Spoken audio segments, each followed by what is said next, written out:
Good afternoon, everyone. We are excited to get started on today's webinar. The topic is developing React apps with Grails 3. Your presenter today is Zach Klein. Hopefully everyone can see Zach's screen at this time. If you cannot, feel free to chat us using the chat box and that will be moderated. Also, please note that any questions you may have during today's presentation can be typed here in this chat box as well, and we will be sure to answer those questions at the end of the presentation. Zach, take us away. All right, thank you, Nikki. Thank you all for joining us. My name is Zachary Klein, and I'm a software engineer here at OCI, primarily working on the Grails team, doing some stuff with React and other front-end funness on the side. So this is developing React apps with Grails 3. I don't know, obviously I can't know the familiarity, stumbling on my words today, that folks have with React, and whether or not any of you may have attended any of my conference presentations on this topic. If you have, a lot of this is going to be this similar or the same material. But we're going to be looking at React itself, and specifically with an eye towards how we can use it with Grails 3 projects. And this is Grails 3, so there are some things that will apply to Grails 2, but for all practical purposes, this webinar presumes that you'll be using Grails 3. And if there are questions about folks who are on older versions of Grails, feel free to pass those questions along at the end, and we'll see if we can help you out. So we have a good bit of material to get through, so I want to get started. Some fine print here. Of course, we are OCI, and we've got a big and active team devoted to the Grails framework and to technologies surrounding that, training and conferences and all that good stuff. And training itself is a big deal at OCI, so not just Grails, not just React. There's lots of technical topics that our trainers cover, and there'll be contact information at the end if you're interested in that sort of thing. That's me again, Zachary Klein. I've been here since 2015 here at OCI. I've been working with React around about the same time. And in addition to React, I enjoy Angular, I enjoy Vue, I enjoy a lot of the front-end stuff, and particularly seeing how we can, those of us who are working on more server-side projects and frameworks like Grails or Spring Boot, how we can take advantage of these newer front-end technologies. A couple sites I just want to highlight. Hopefully a lot of you folks are already familiar with these. Guides.grails.org is a project we launched, I want to say it was last year, maybe a little before that. This is just what you might expect, step-by-step tutorials, topically organized, and there's a number of things on this site regarding React and other front-end frameworks with Grails.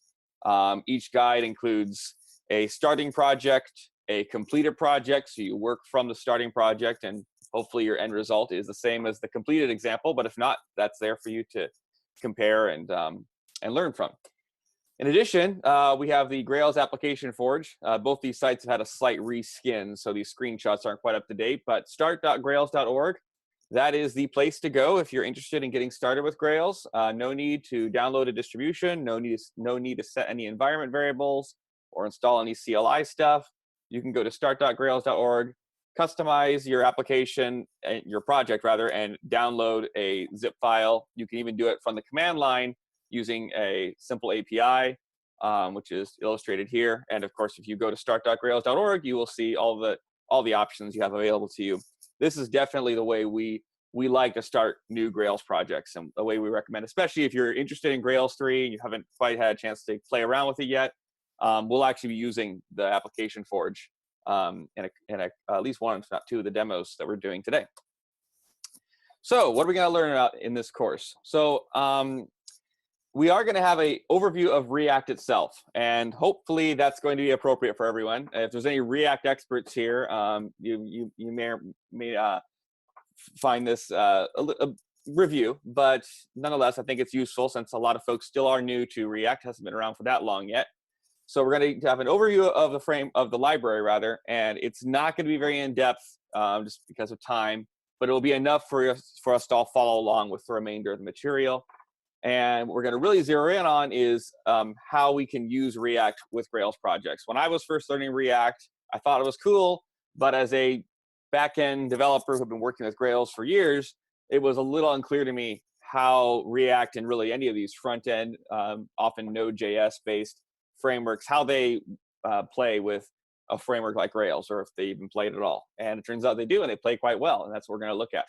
We're going to look at using the React profile, a couple different flavors of that profile, and if you're not familiar with profiles, we'll see what those are. We're going to look at Spring Security for securing React applications with Grails, and I have it crossed out here only because, unfortunately, I'm having a small technical difficulty with the demo. But we're also going to talk a little bit about deployment strategies for React and Grails applications. So that's a pretty ambitious agenda. So let's jump right into it. What is React?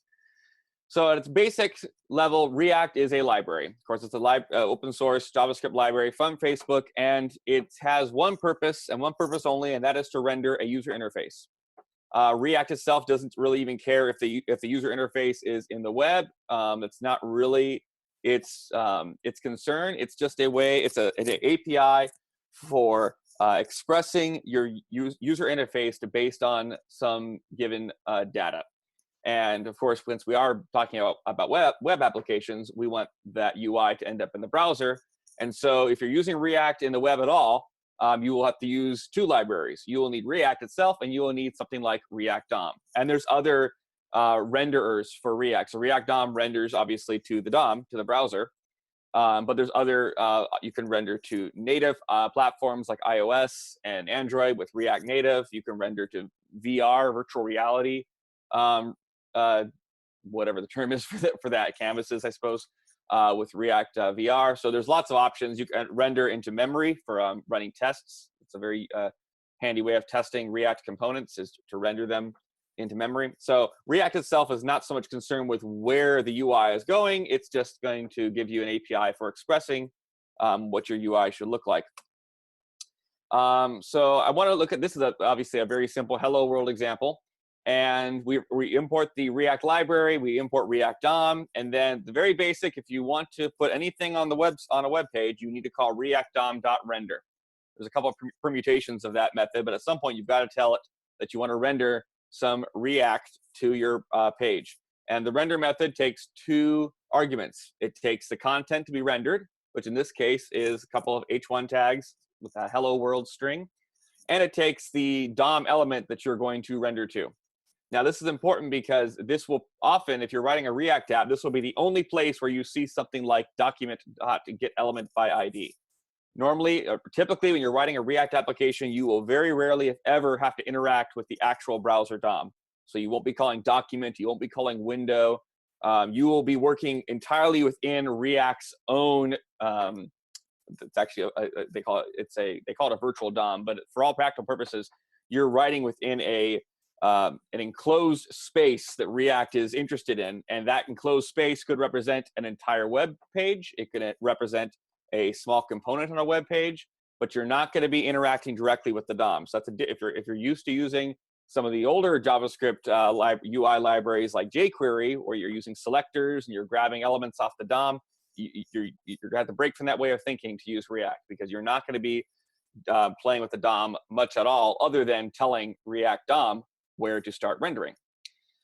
So we render some content to an element on the DOM. Now the content is where things get interesting. So I told you that right here we're rendering an h1 tag. That's technically not true.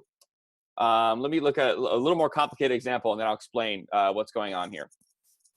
So here's a this is actually a React component. In the previous example, we saw just rendering some raw content to the browser. Here we're creating a component, and the component is a class. JavaScript now supports classes, and we'll talk about that in a moment, but we create a class called greeting. We extend React.component, which is the base type for React components. And we have a single method, render. Every component needs a render method, or it won't return anything. And the render method returns the output. And you'll notice we're basically returning the same stuff here. It's an H1 tag, except now we're doing some variable substitution, and we're referring to this.props.name. So now we look down at it. I'll explain what props are in just a second. So if we look down the render, in our render, is there a way for me to see if I can folks see my mouse so I can point at things? Hopefully that's visible here. I'm not sure. Spotlight, try that. Okay, this is better. Okay. So if we look down here at our render method now, rather than just putting the H1 tag in here, we're putting in our greeting component. And again, notice we're treating it as though it's an HTML tag, but it's not an HTML tag, right? It's actually a instance of our greeting class. So again, I'm going to talk about how this works in a moment, but we notice that we have a name attribute, and that's called a prop in React speak. So the name prop equals G3 Summit. This example was created for the G3 Summit conference that I was at last year. And so this string, G3 Summit, is going to be the value of this name prop. And so within the component, when we say this.props, props is an object containing all of the attributes, the props that were passed into us. And so we say props.name, and we get this value. So the output of this component up here will be hello, G3 Summit. And obviously, if we change the value of name, we would have a different value here in the H1 tag. Now, what I'm trying to get at with all this, looks like I can't, interesting. There we go, okay. Apparently when I have the laser turned on, I can't click through my slides. So I wanna look more closely at this HTML looking stuff. So we have a greeting tag, we have an H1 tag, and what I wanna point out to you is that neither of those are actually tags. All of those are simply syntactic sugar for what is actually JavaScript. So there is no HTML in here, even though it looks like it. What's happening instead is that the XML-like syntax which is called JSX, as we have on the title. JSX is basically you could think of it as a DSL, a domain-specific language, if you're familiar with those in Groovy. What it's basically doing is it's allowing us to express JavaScript API calls with XML-like syntax. And we're going to look at an example of what the JavaScript looks like here so you can see kind of how this works. So here's an example. Actually, I have this kind of reversed. I apologize. Let me show the JSX version first, okay? So this is some JSX that returns a div. Our greeting component, again, is returning a div. It's got our H1 tag. It then includes a unordered list and a series of li list elements, okay? These all are just, they look like HTML tags, right? And then when we render them out to our document, we use our uppercase greeting component tag. Now let's look at what the underlying JavaScript, what the parser will turn this into before it gets to the browser. And that's this. So you'll notice everywhere where we had those angle brackets, it's been replaced with a call to react.createElement. The first argument of the element of createElement is the name of the element. And so in this case, div, it's going to create a div tag. It will then include an object containing any attributes. So there's no attributes here for our div tag, right? If we go over here, the div tag got no attributes, and so that's just an empty object. But if we go down here to and we drill down to where we create our href tag, there's our href attribute, right? So if we go up here, we see that we have an anchor tag with an href of edit. Down here, we've got our a tag again with an href prop of edit. So this is actually how React creates HTML elements. And this is also how React creates instances of our own components. And so if we go down here to our render call again, we've swapped out the JSX for raw JavaScript. And now we can see that we are creating, instead of passing in a string for the element name, and which would have created just a plain HTML tag, like an A tag or an LI tag. In this case, we're going to be creating an instance of our greeting component. So none of these were truly HTML, right? The divs, the H1s, all the things that we see over here on the JSX version, they're not actually HTML tags. They will produce HTML tags in the case of these ones that actually correspond to HTML elements. And then, of course, those that use our own custom components are going to be replaced by the output of our component itself, right? So greeting name is going to be replaced with whatever we would have returned from our greeting component in our render method. So that is JSX. Now, JSX is a bit controversial because, if we go back to this example again. So here we are in a JavaScript class, and we got curly braces, and we got methods, and all of a sudden we switch over, and we're returning a bunch of HTML, or what really looks like HTML. And one of the common complaints that folks make about React is that this seems to be a violation of concerns. Among web developers, we've worked really hard at splitting out our markup and our which relates to our view, and whatever logic that we need to manipulate our view or add behavior to our view. And there's been a pretty uniform consensus that these concerns don't belong together. That how data is displayed should not be hardwired and entangled with where the data comes from and what the data actually, how the data is manipulated. React's comeback counter to that argument is nicely summarized in this blog post by Andrew Ray, and the basic point is that React itself is only the view. It is only the view layer. So there is not truly a separation of concerns issue when you write a React component that includes JavaScript and JSX. We tend to think of them as being separate concerns because they are separate syntax. We have the HTML syntax and the JavaScript C style syntax.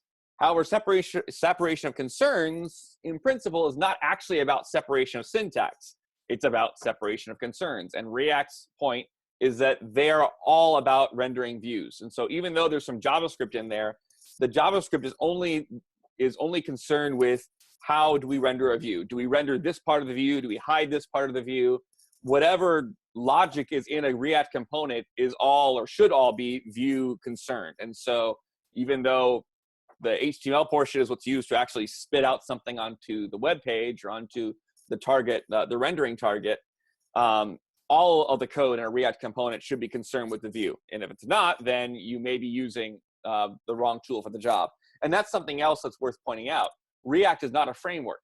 React often gets compared with Angular, for instance, and they're not the same things. Angular is a framework. Angular includes a controller and a service layer, and is much more full-featured than React. React is very, very focused. It's only concerned with rendering views, and how the data actually gets there is not really React's concern. And so it's not really fair to compare it with larger frameworks. In fact, you can use React as a view layer within Angular. I don't think I'd recommend it, but you can do that. If that doesn't solve your concerns, you're always welcome, of course, to use react.createElement directly. That is perfectly valid JavaScript, obviously. But if your UI is anything more than the simplest hello world example, I think you're going to find that JSX is much more readable and maintainable than a ladder of create element calls. And it really does grow on you.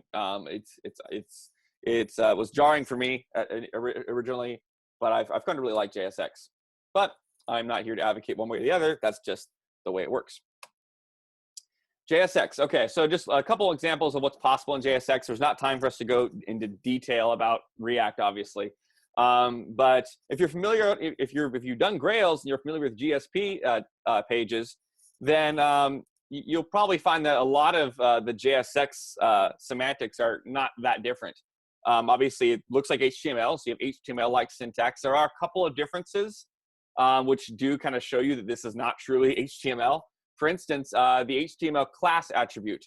Class is a reserved word in JavaScript, and so you can't say class equals something in JSX. You have to say class uppercase N name. So class name camel case. That's just there's a couple of other things like that. For instance, event handlers like on-click events. Those have to be camel cased as well. They can't be they can't run on as one all lowercase. Those are probably the biggest differences that you're going to find between JSX and straight HTML. For the most part, you can copy in a piece of HTML into a React render method, and it will work. But you will have to change class to class name and change the capitalization of your event handlers. It's all basically HTML as long as you're within angle brackets, or at least it's JSX. However, once you throw in an open curly brace, you're back in JavaScript land. And this is actually very interesting because you can go back and forth. So at its simplest, you can put into these curly braces, and you can do expressions like you could in a GSP. You can reference data from your component's state, which we're going to talk about in just a minute. You can call functions. Now, it's important to note when you call the function, the output of the function is what's going to be in the rendered output, right? So it's not going to. This will not work dynamically. You can't throw a function call like myfunc here and have it called within a expression like this. It's going to be called at render time, and the output of myfunc is what's going to end up here in this in this li element. If you do want to add dynamic capability, you can do that with an event handler. But the point, the key point here is that my event handler in this case is a function, but notice there's no parens on it because you are not calling the function. You are telling the button element that when its on click event is called, this is the function that it will call. So that's just a worthwhile distinction when you start dealing with interactivity and React apps. Yeah, you only want to see the parentheses if you're actually intending to call the function at render time. If you want it to be called when something is clicked, or when something is hovered, or when something is deleted, or so forth, you've got to pass in a reference to the function so that it can be called at the proper time. And then, like I said, you can switch back and forth. So here's an interesting example. We've opened a curly brace here, so we're back in JavaScript land. We have a list of items we're calling map. And if you're familiar with Groovy's collect, map is essentially the same thing. So we are iterating over all of the elements in my item list. So for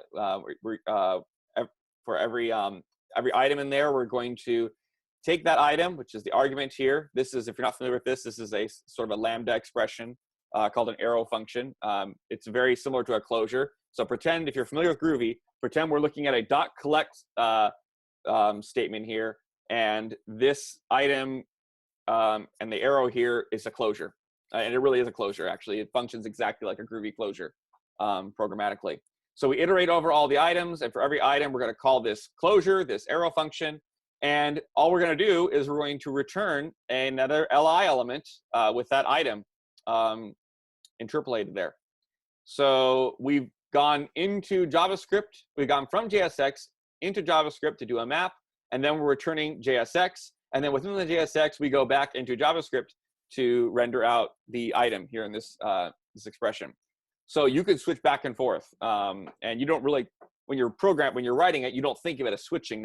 Really, it comes pretty naturally when you want to render out HTML elements, or you want to render out other React components, and you just swap in the angle brackets and put in your markup. And then when you want to go back to JavaScript for something, you just use the curly braces. It's actually quite powerful. So that's JSX. We're going to rush through the next couple sections pretty quickly. And like I said, this is not an in-depth course on React. I just want to make sure you understand enough to kind of follow along with what's going on when we look at some of the code. React components have state, or I should say they can have state. You can choose to create a stateless component, but typically your React component has state. State is going to be the data that's internal to that component. So you recall earlier we were passing in a prop, a name prop to our greeting component, and you can certainly do that. But those and that also would qualify, of course, as data. But that data comes from outside the component, right? So we have a greeting. If we have our name prop here within our greeting component, whatever is rendering our greeting component gets to set the name. That's not the case with state. State is entirely internal to a component, and nobody else can see a component state. So this is where you hold on to data that only belongs to your component. State is simply an object, and it cannot be an object with as many key value pairs as you want. So here we have a single key value pair, the key being greetings. The value is an array of strings, which are various greetings that we can choose from. And then in our render method again, and like I said earlier, every React component at some point needs a render method, because if it does not, it will be a no-op. Nothing will happen. So every React component, you can have all the methods you want, but you must have a render method. So in this case, we are getting a hold of our greetings with this.state.greetings. And then we're just doing some simple random to fetch a random element from that array. And then in our return statement, we return the h1 tag again, and we include our random greeting followed by our name prop. So depending, whatever this is rendered, it's going to grab another random greeting from our state. So this element, this component here could potentially render hello G3 Summit, ho there G3 Summit, and salutations G3 Summit. So nothing really impressive going on, just illustrating how we can access state. Now, one thing that's important to note is that you cannot, you can only set your state in the initialization of your component. In this case, that's the constructor. So within the constructor of our component, we can say this.state and assign it to our initial data. If you want to add things to your state or change your state, you can do that, but you have to do that using the React API, and we'll see examples of that in a moment. But when you set up your state initially, it can only be set directly once, and that's in the constructor. And then, of course, you can access it from this.state. Similar to this.props, that gives you the object containing all of your props.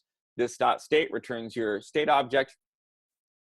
And if you want to change your state, there's ways to do that, but you do not do it directly. You will never say this.state.greetings equals something else, or this.state.greetings.push, for instance, to add something. You will not do that. It's bad news when you start playing with state directly. So state is important to React because, like I was hinting at earlier, a React component at its simplest is a JavaScript function that takes some data and returns some UI. And the way that the way that the UI changes. So if you want your, presumably you don't want your UI to be static. The only way to change your UI is to change your state. And whenever the state in a React component changes, or whenever any of the data that's an input to that component changes, that's going to result in another render of the component. It's going to result in that render method being called again. So for example, here we have a component with some state. It's rendered some output. Click this here. And then all of a sudden, some state changed. Maybe something was passed in from a parent component. Maybe an AJAX call was made and some new data from the server was retrieved. But in any case, there is now a different bit of data in our state. We have this orange star, right? And so when that happens, it's going to trigger another render of the component. So the component's render method will be called once again with the new state, and then the new rendered output will replace the previous output. And so that is how we would get a star into our page, right? We have no star initially, a star is added to our state, and then we re-render our output by calling the render method again, and now it includes our star. This happens every time state changes. It happens every time any data associated with the component changes. And that might not sound very impressive until you realize that in a React component, data represents almost every possible scenario, every possible state that your UI could be in. For example, your state might keep track of whether or not a user has clicked a button, whether or not a menu is opened, whether or not some text was typed into a text field. Any interaction that changes any bit of data associated with the component is going to trigger a render. And for example, if you have a simple form and you type in some text in an idiomatic React component, every time the user types in a character, the component is going to be re-rendered with the new character. So this means a lot of rendering is going on, and that is by design. That's how React works. And that sounds rather inefficient, but it's not, because React doesn't actually render the entire component every time something changes. Instead, React uses a technique called a virtual DOM, and this is no longer unique to React. Other frameworks are using this as well. What actually happens when the state changes, in this case, we've got a blue star and the star has changed orange. What React actually does is it makes a copy of the current DOM, the current output from the component in memory, and then it calculates what needs to change to the output based on the new state. So in this case, it's going to calculate that, hey, we need an orange star now, right? And then what React does is it will apply the minimal set of changes needed to update the DOM to reflect the new data. So in this case, The only thing that had to change was our star had to turn orange. And so the only thing that actually got re-rendered in the browser was the star, even though the entire component was rendered in memory, which is actually quite fast. And then it was diffed against the existing output, which is also quite fast. And only the actual change that needed to be made to the DOM is what the browser has to do. And so this minimizes the amount of time, the amount of effort that's needed to actually update actually update the output of a component. And there's ways you can customize this even more. There's times where you might not need to update. You might programmatically say, hey, for this state change, nothing in my component actually is going to change as far as the rendering. So skip this entire calculation. You can optimize your components that way as well. But in general, this is how it works. So something changes, the virtual DOM kicks in. Sorry, backed up too far there. The virtual DOM kicks in. A diff is made of the new state versus the old output, and then the minimal number of changes needed to make the DOM reflect the new state gets applied in the browser, and that happens hundreds, thousands, tens of thousands of times in any reasonably complex React application. That is the rendering cycle of a React component. We talked about props a little bit, so I'm going to kind of breeze through this here. Because components are typically used as JSX elements.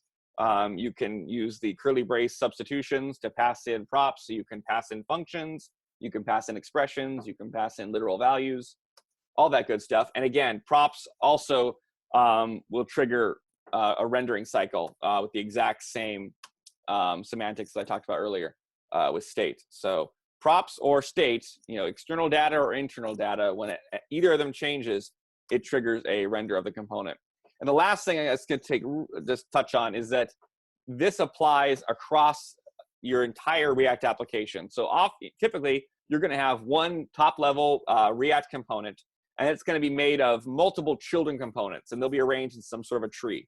So you might have a main component, then you have a user login menu component, and a page content component, and a nav bar component. And each of those components will have their own children components, and you build this hierarchy.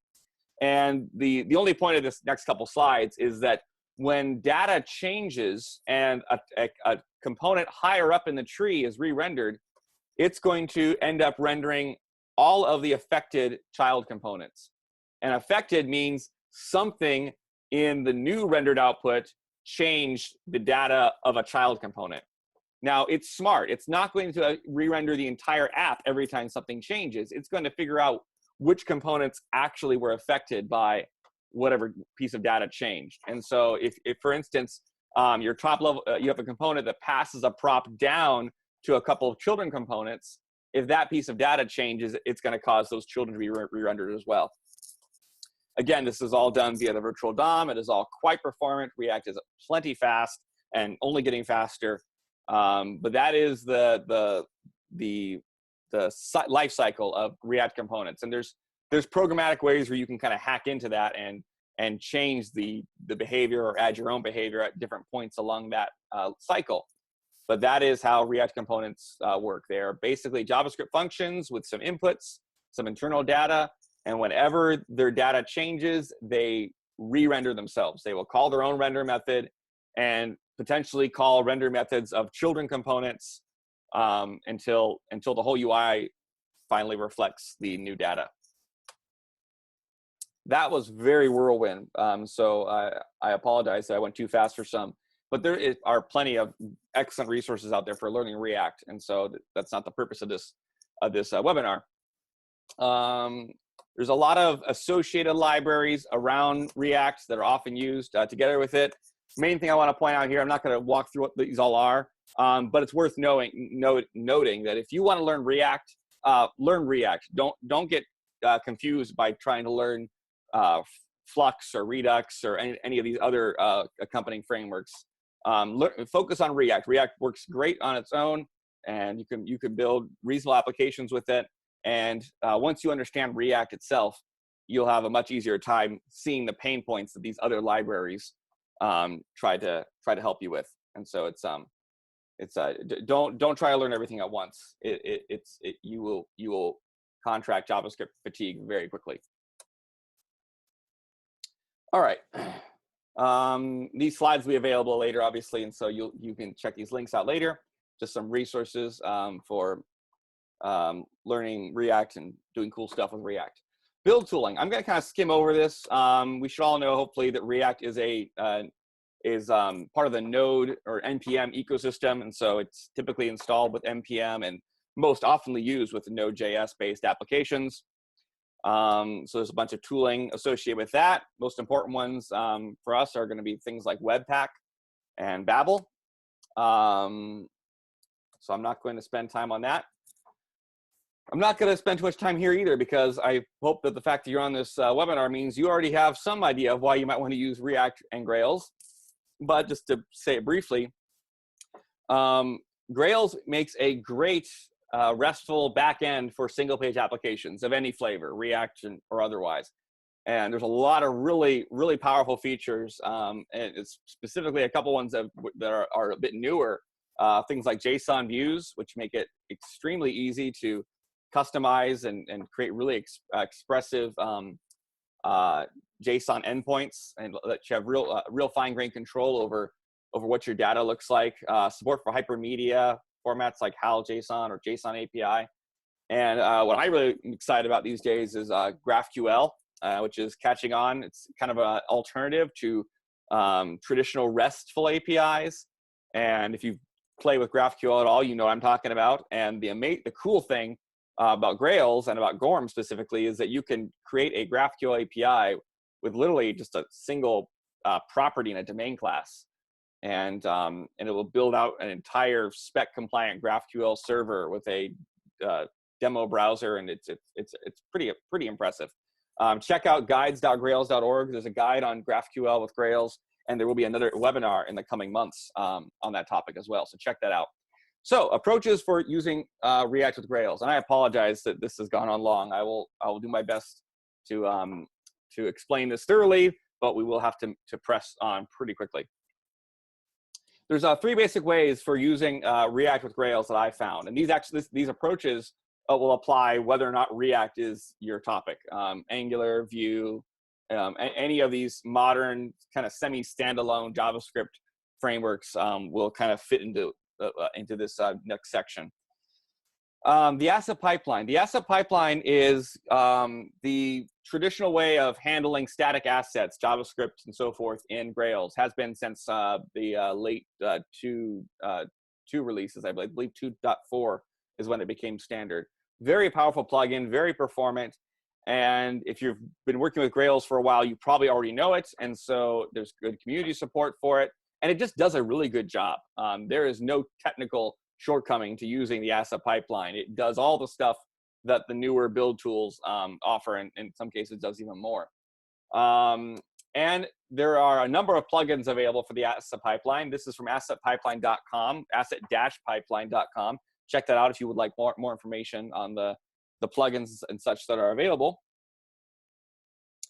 So how does that work?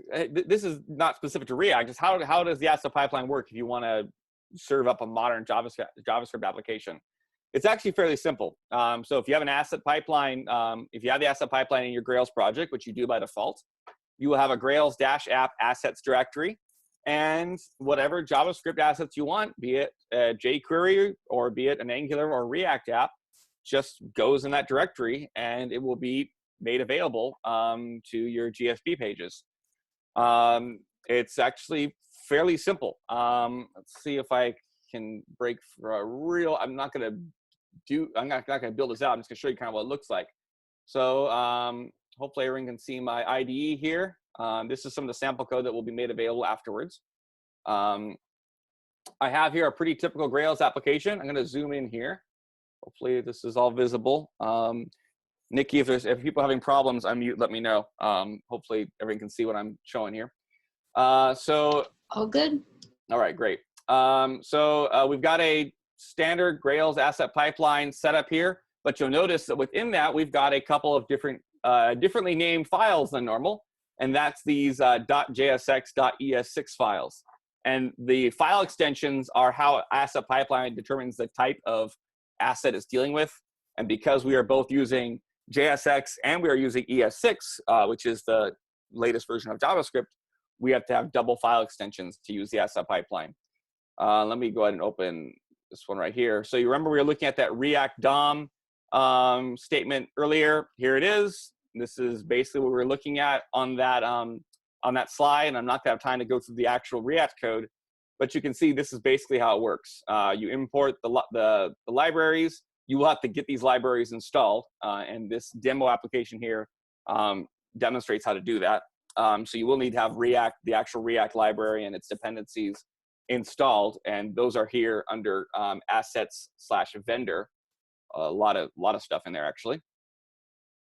So once you've done this, we've called React DOM.render. We passed in our component, and then we got to reference an element on the DOM. And if I jump over here to our index.jsp page, scroll down here, there it is. That's our div ID of root, which is what we specified in our call. And since this application.jsx is going to be included by default with our main layout, that means that this render call here is going to find that div, and it's going to render our greeting component. And this all works, I promise you, but we don't have time to check it out right now. But this is a very, well, I shouldn't say very, but a fairly minimal resistance path to adding React to your Grails application. Everything else about this project is straight up Grails. It's got GSPs, it's got all the features that you're used to in a Grails web application. It's like something's not set up in my environment, so I'm just gonna press on here.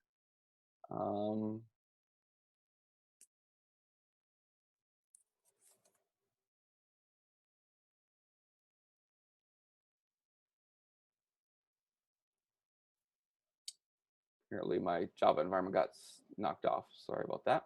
Where is my keynote? There it is.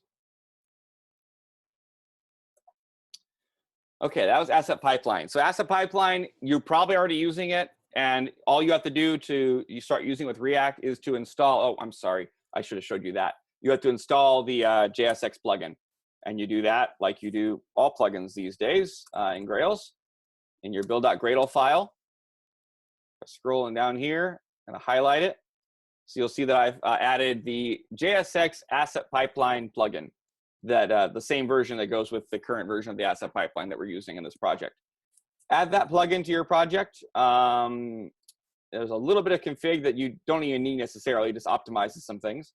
That is basic. You just add the plugin, and then you can start using .jsx files within your application, and you're good to go. That is a perfectly valid and useful way of using React within a Grails application. I'm going to start that up in the background so we can take a look at it a bit later. Oh, this is weird. Okay. Moving on. The second approach to using React with Grails that I've found, and this is the one I've used probably the most, is what I call the hybrid web app. And I'm not really sure of a better term to call it. The idea with this approach is that we're going to take a standalone front-end project, like a React project, a React app, and we're going to build it with the normal tools that JavaScript developers use these days, things like NPM and Webpack.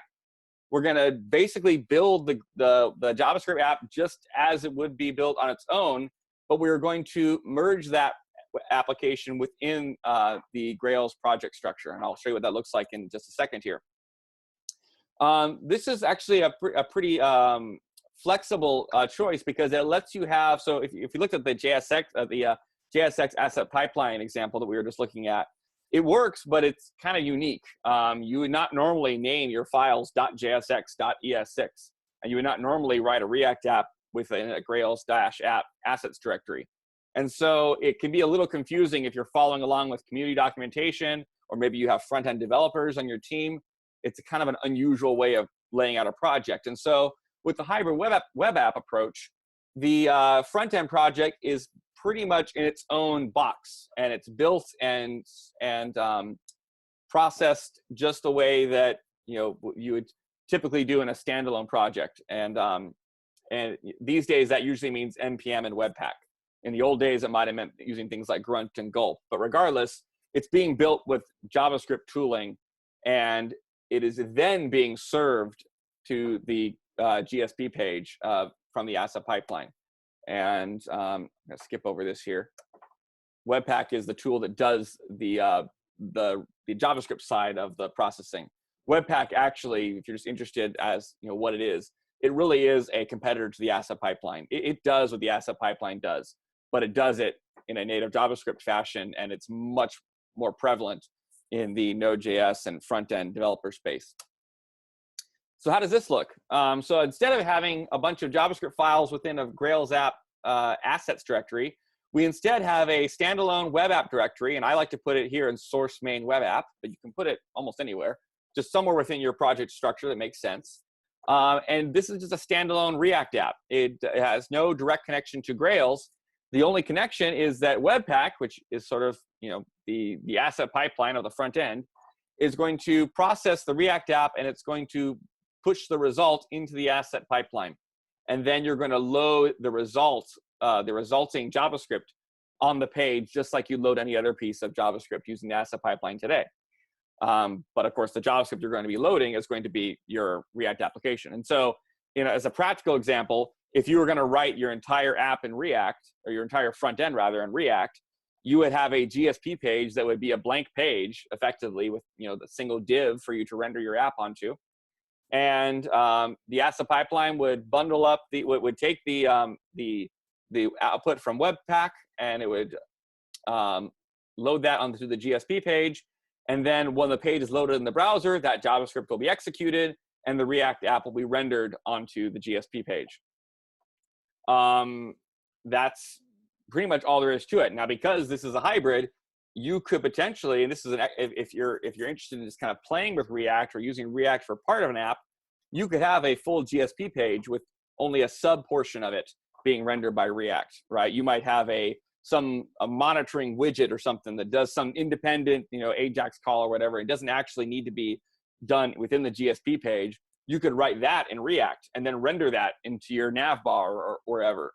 React does not need to take over the whole page. It can, whatever extent you give it with that initial render target element, that's all it'll constrain itself to that. And so you can quite happily mix in React components into a GSP page, as long as you're not trying to pass data back and forth. That is pretty tricky. So the React components should have their own, they should be given their data some other way, probably via Ajax, not from the GSP.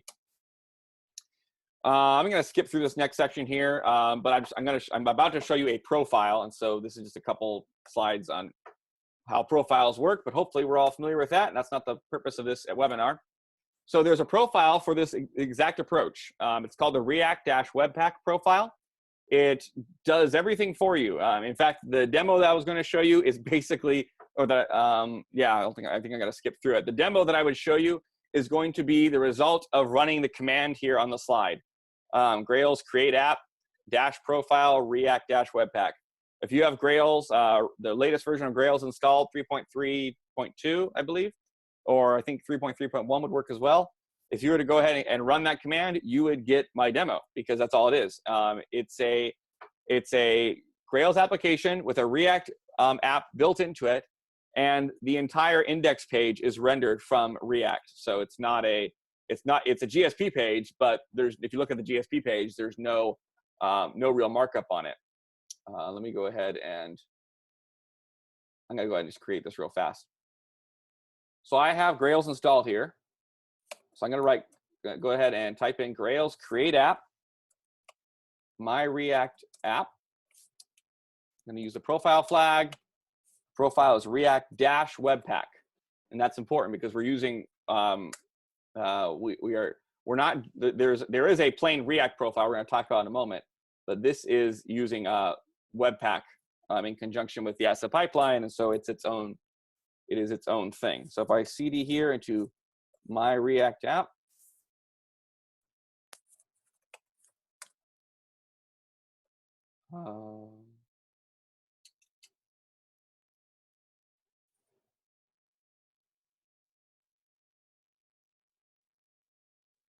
can open this in the IDE just because it's easier for us to look at it that way. Oh, come on. Don't do this to me now. Okay, so here's the project we just created. You can create it yourself. And I just want to show you where the React app actually lives. It lives here in the source main web app directory. This is all standalone. There's no Grails stuff. Oops, sorry. There's no Grail stuff inside of this web app directory. It's all just JavaScript. And if we take a look at our GSP page, you'll see that it's got almost nothing on it. So this is the GSP page that would normally render out the welcome to Grails. This is your first Grails application, all that kind of good stuff. You see here that instead it's mostly a bunch of comments. It's a pretty bare bones GSP page with an ID div with an ID of root and a JavaScript tag, which is loading the output of the Webpack build. So this is going to be our React app. It's all going to be in this single JavaScript file. So if this fires up in time, I'll show you what that looks like. But what it's going to effectively do, it's going to render a Grails application homepage that is completely implemented in React, and it's got an AJAX call, and you can take a look at that on your own. It's kind of fun, but that's all there is to it. And if I get rid of all the comments here, oh, it looks like I can't do things. I have the select on there. So this is pretty. If you have a React app that is rendering the entirety of your UI, you'll have pages that look like this, where there's really nothing on them except for a target div for the React component and something to bring in your JavaScript. But like I said, this could have been a full GSP page, and this ID here this div here could have just been a subcomponent of that. It doesn't have to be the whole. It doesn't have to be all or nothing. Something else is running on port 80.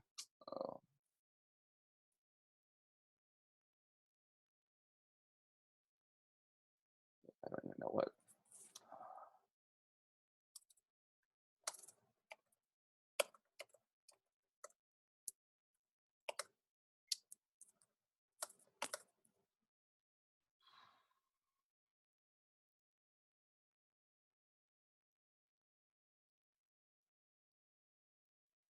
Windows is running.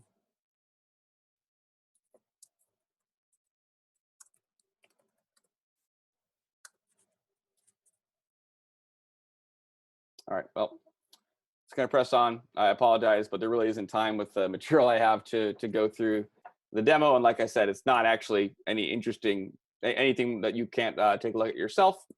So I'm going to press on here. Back to our slides, trying to finish this up. Okay, so this is kind of what the file structure looks like. I was going to show you all the JavaScript files live within source main web app. And then Webpack will output the built front-end app into the assets JavaScript bundle, and that is what's going to be loaded onto a GSP page. And that was our ill-fated demo. I apologize for that. That's I don't know what's going on with my system. Apparently, I got some zombie Java process running. So the last approach that we're going to look at is multi-project build. And this is sort of, this might be the path of least resistance if you want to build a React app with Grails, and that is to build your React app separate from your Grails app. And the way that we do this is we use the Gradle multi-project build support so that we can have a single project that includes a Grails app and a React app that are independent. And if you're going to do this, of course, this means you're going to have two different servers running at the same time, a Tomcat or some Java container running a port 8080 or something like that, and then you're going to have a separate static server that's running the React app. And so that means you're going to have a cross-origin resource. Forgot what the S stood for, but core support will need to be turned on. And of course, we have native support for that in Grails, so you don't have to write any code at all. Just turn that on with the config property. The advantages of this approach is that your front end and back end are nice and clean. They're separate. You could point the client at a QA server or a development server or production if you're living dangerously. And it allows you to have separate front and back end teams that are working independently. And of course, this And you have that somewhat in the other approach as well, because the front end app in this approach here, it's still separate. It's still separate, but it is inside of a Grails project, and that is kind of unusual.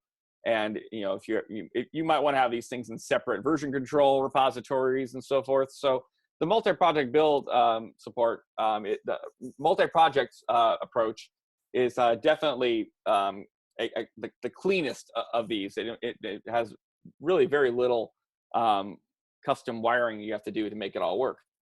And we have a profile just for that. So we have a React profile that will create a multi-project build. It uses create React app, and I'm not going to explain too much what that is. If you're familiar with React at all, you've probably heard of it. It's basically a simple CLI that lets you create a standalone React app, does all the configuration, all the build processing you need, and it includes a static server. So that's just perfect, because that's what we need in this case. We need a standalone React app that can run on its own, in addition to the Grails application that's going to provide the RESTful backend. So the React profile provides exactly that. It creates a React app, which is generated from the Create React App CLI, but again, it implements the Grails homepage, so it looks like a Grails page. It is a Grails page, but it's all implemented in React. And then the Grails app is using the REST API profile.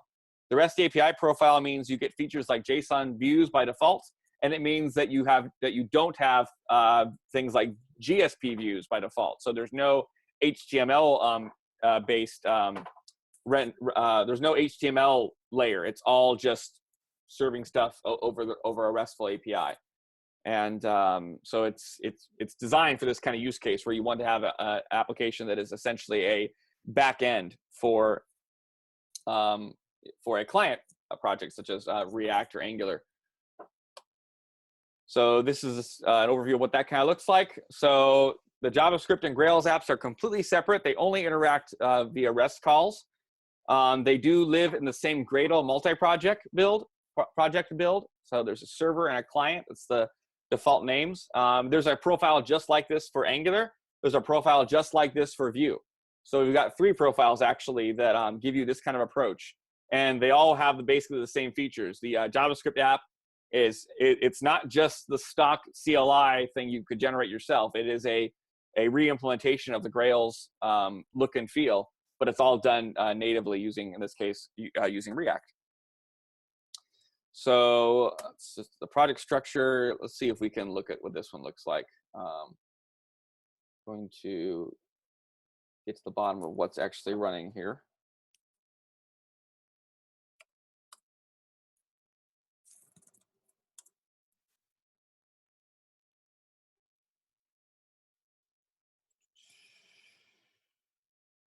Close that.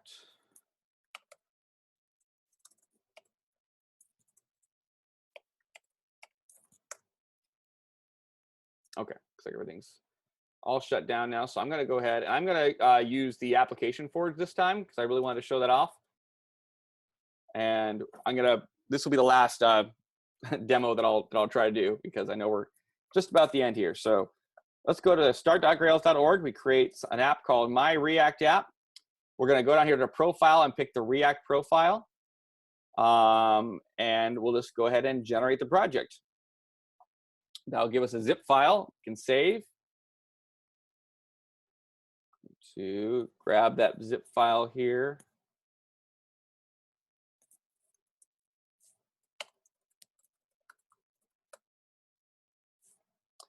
Going to unzip downloads.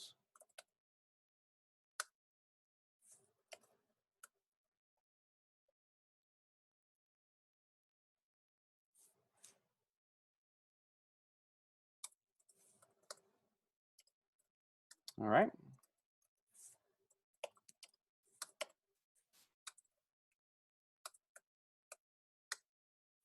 All right, there we go. So now we've created our project. I'm going to go ahead and load it up in the IDE so we can take a look at it.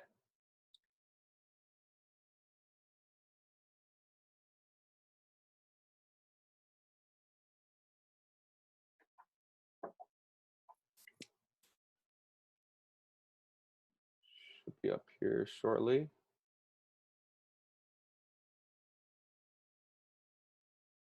Oh, I think I made myself a mistake, didn't I? Oh, of course I did. I created an app with the same name as the app that I already had in there, and so I just probably messed something up. Let me do this one more time. Don't need to download it again. We still have it. There we go. Okay. If anyone's confused about what just happened there, I had earlier created a app called My React App, and then I created a zip file with the same name and unzipped it on top of the other, and that would have probably made a mess. So just gonna go ahead and oops, this window, please. All right, so here's our project. So the client directory is what's going to contain our React app itself. So this has a source directory with a bunch of JavaScript in it. It has a package.json file. It does have a build.gradle file. That is simply to allow for convenience. It gives you some Gradle tasks you can use to run the JavaScript application or to build it.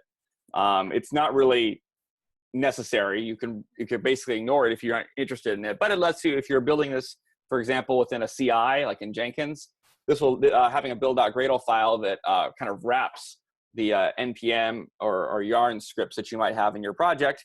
It lets you run those things without having to try to install npm on your CI, which can be tricky.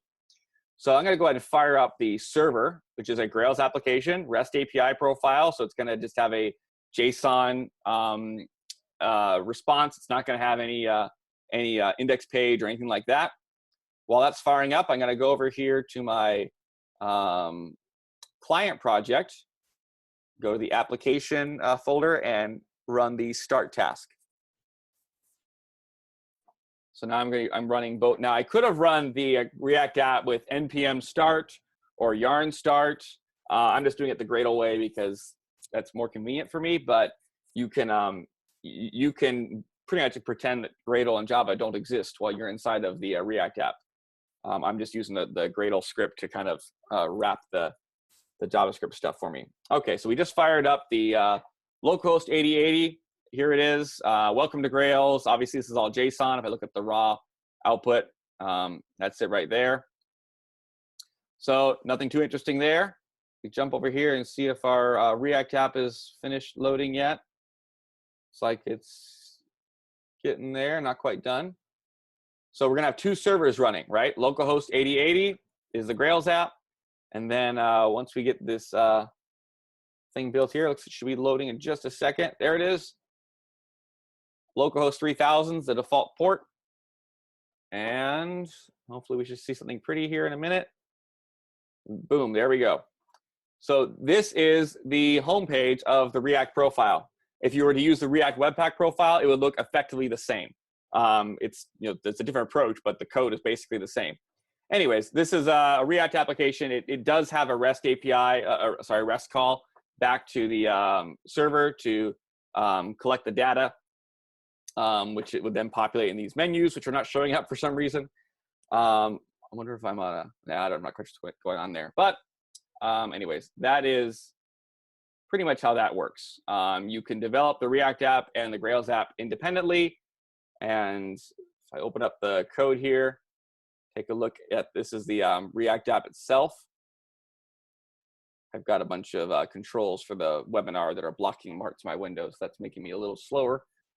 So within, this is our app component, which is our top level component for this UI. And you can see here we have a AJAX call to our server URL / application. And that's what's going to grab the data that we would get from localhost 8080. I already shut that down, but anyways. So enough of that. Let's wrap this up. So we're already over time. So I'm gonna have to pretty much just skip past a lot of the rest of the stuff here. I'll just talk through it real fast to give you the high level idea. Spring Security REST is definitely the way to implement security for a RESTful API in Grails, and that's something you're going to often want to do if you're building a React application that's backed by a Grails app. You're going to make sure that API is secured and that only people with the right privileges can access data from the API. Spring Security REST is very well documented and has a lot of options for customization. And I'm not going to talk through the whole process there, but it follows the standard stateless API authentication workflow. So no time to demo that, unfortunately, but there is if you go to guides.grails.org, there is a Grails guide that gives you a step-by-step tutorial for implementing this. And if I had time for a demo, I would be showing you the exact same thing. So check that out. Deployment, again, there's not time to go through this, but typically if you're going to have a Grails app and a React app that are separate, like with the multi-project build that we were just looking at, you would want to deploy your JavaScript app to a different server altogether, maybe Nginx or some other, or Apache, some static HTTP server, whereas the Grails app might be in a Tomcat container or wherever else. However, there are times where you may want to combine both of these projects and deploy them together. And at OCI, we've done this for a couple projects where we actually deployed a Grails app and a React app within a single runnable jar file, which is kind of cool. Again, we don't have time to look at it right now. However, there is another Grails guide on doing just that. So again, guides.grails.org. Search for React, and you'll see all the guides I'm talking about. There's a number of them you can check out. That brings us to the end, and I apologize that we went over. I'm still available to be around for questions and all, but I understand if folks have to break off. I do apologize. I think I had a little too much material in there. This I just came off of not just came off, but fairly recently came off of a 6-hour class on the same material, and I think I must have let some extra content bleed into the webinar version. But we're going to do this again. There's more workshops in the pipeline that'll be coming in the next couple months. Like I said, check out the guides.grails.org website, as well as our other resources online. And ping us on Slack. We always looking to help folks out that have questions. And also the link up at the top, grailsblog.objectcomputing.com, is the official team blog for the Grails folks. So some handy tips are on there as well. And yeah, thank you all for sticking with me. And I hope this helps you out, and hope you have fun working with React and working with Grails. Thank you. Thanks everyone for joining the webinar today. As Zach mentioned, please visit grailstraining.com, where you will find links to all of our upcoming webinars and training events. Thanks again for joining. Have a great day.